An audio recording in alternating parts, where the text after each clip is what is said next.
नमस्कार and welcome you all to study I Q. मैं हूं प्रशांत धवन। नाउ रिसेंटली आपने इस टॉपिक से रिलेटेड बहुत सारे आर्टिकल्स देखे होंगे। नहीं देखे तो मैं आपको दिखा देता हूं।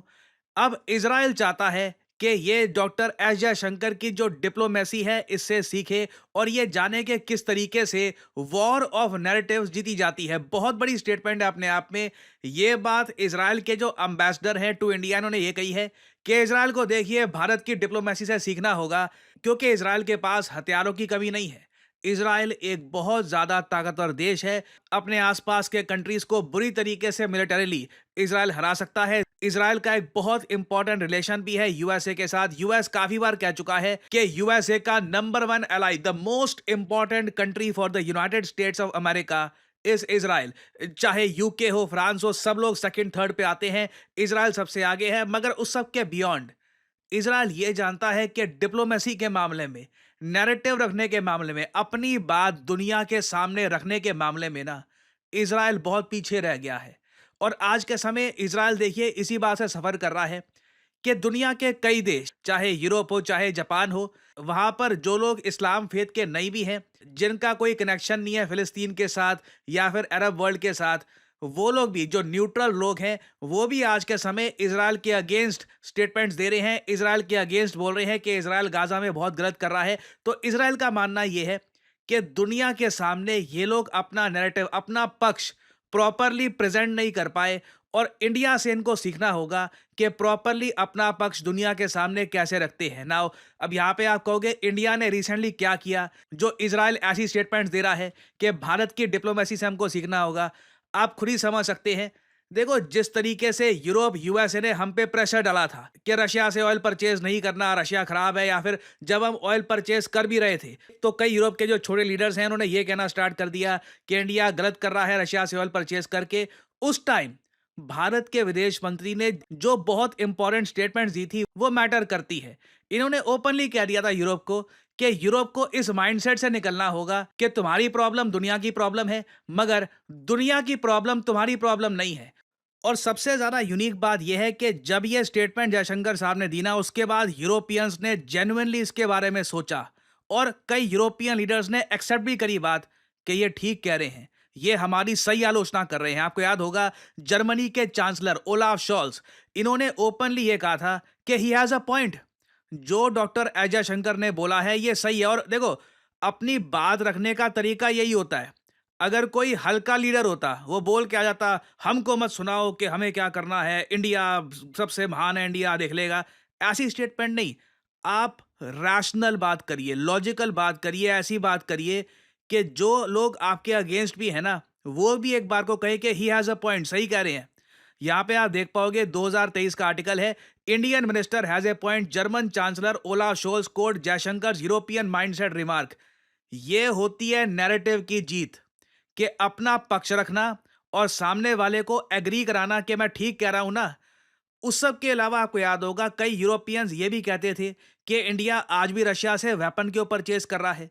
वहां पर भी भारत के विदेश मंत्री ने उनको याद दिलवाया कि देखिए, आप लोग ही थे जिन्होंने 1970s 80s में हमको वेपन नहीं दिए, आपने पाकिस्तान की डिक्टेटरशिप को प्रेफर किया, उसके रिजल्ट में हमारे डिफेंस रिलेशंस रशिया के साथ बने।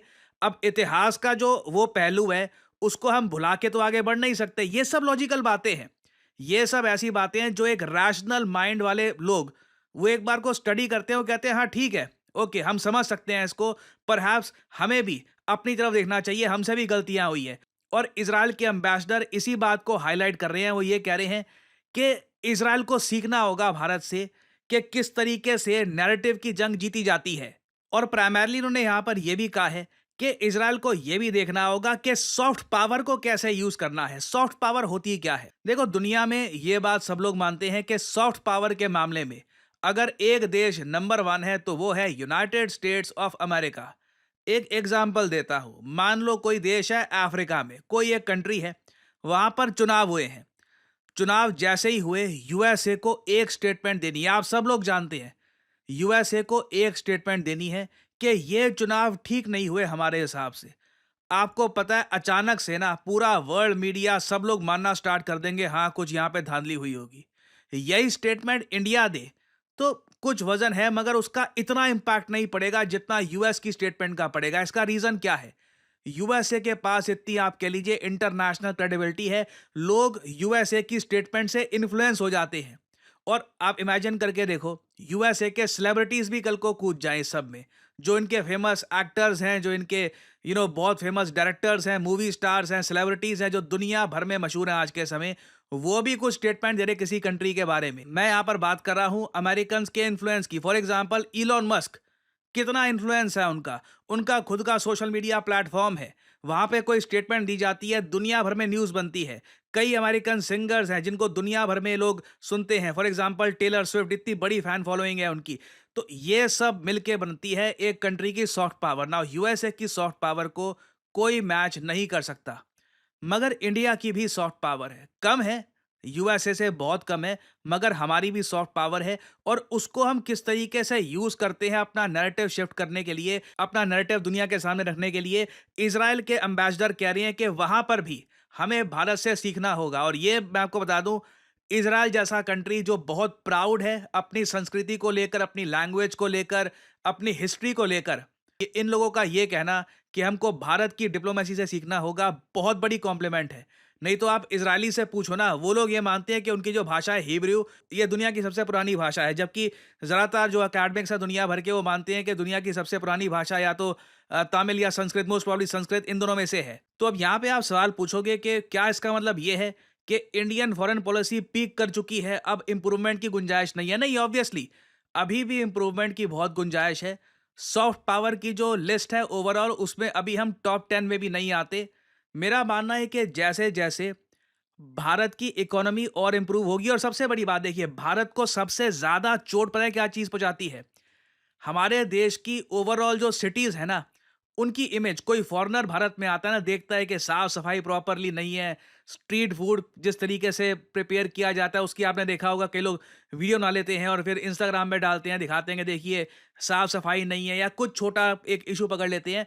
ये चीज इवेंचुअली कहीं ना कहीं एक कंट्री की सॉफ्ट पावर को हर्ट करती है। एक बार वो जो गैप है ना, वो हम फिल कर दे, अगर साफ सफाई में अपने आप को और बेहतर करें, जेन्युइनली एक क्लीन इंडिया इनिशिएटिव पे काम करें, एयर क्वालिटी हम इंप्रूव करें, स्टैंडर्ड ऑफ लिविंग लोगों का इंप्रूव करें, देश में इतने गरीब लोग ना हो, आप ऑटोमेटिकली देखोगे भारत की सॉफ्ट पावर, मैं कहूंगा दुनिया के टॉप 5 कंट्रीज में आराम से आ सकती है। और इसराइल की जो ये स्टेटमेंट है, यह भी के लिए एक टेस्टमेंट है कि we are on the right track.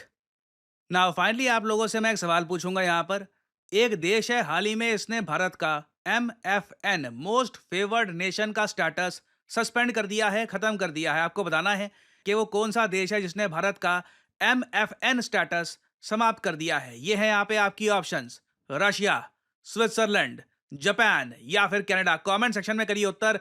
जो लोग देंगे सही आंसर, उनकी कमेंट को मैं दे दूंगा हार्ट, ताकि बाकी लोग समझ पाए कि सही आंसर क्या है। और फाइनली यहाँ पर मैं ये भी ऐड कर दूं कि लंबे समय के बाद स्टडी आईक्यू की विंटर सेल हो चुकी है एक्टिव। यहाँ पे आप देख पाओगे कमेंट सेक्शन में, अगर आप जाते हो तो यहाँ पे आपको पिन कमेंट में दिख जाएगा स्टडी आईक्यूज विंटर कार्निवल सेल। 2 दिन बचे हैं इसको, बस 2 दिन बाद सेल समाप्त हो जाएगी। लंबे समय के बाद स्टडी आईक्यू यही सेल लेके आया है, जहां पर प्राइसेस में एक मैसिव ड्रॉप हो रहा है।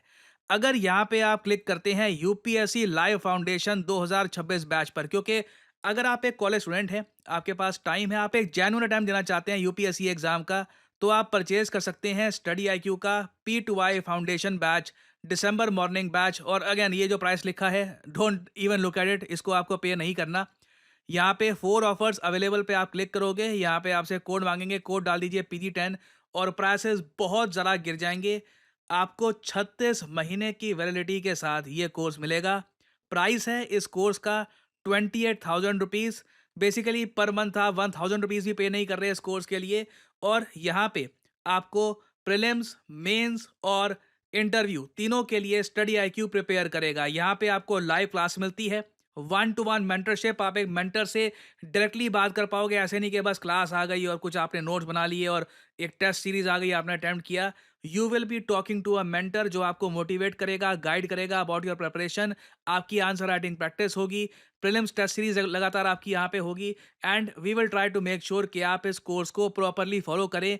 आप प्रोक्रास्टिनेशन में या फिर लेजीनेस में आकर कोर्स खरीद कर बैठ ना जाएं।